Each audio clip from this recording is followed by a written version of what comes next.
Hey everyone, and you might be worried about accessing your Outlook account if you happen to have an older iPad, but in this video I'm going to explain to you how it works and how you can access it, so let's get into it. So the iPad is a productivity device and it's like equipped with all of the mail capabilities, so let's get into it.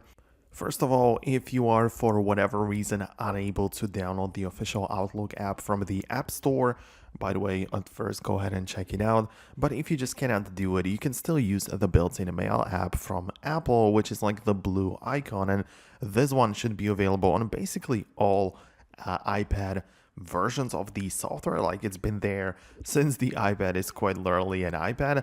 So you can open up the settings, then head over to the apps section or just find the mail settings.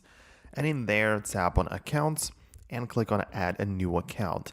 And in here, you should have the ability to click on Outlook, and this will redirect you to Microsoft website where you can just sign in with your account, and you should also be able to access it directly through Apple Mail app.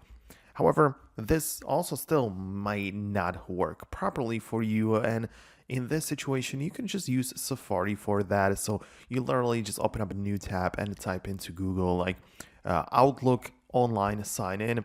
Then you can click on the link where you can sign in with your email.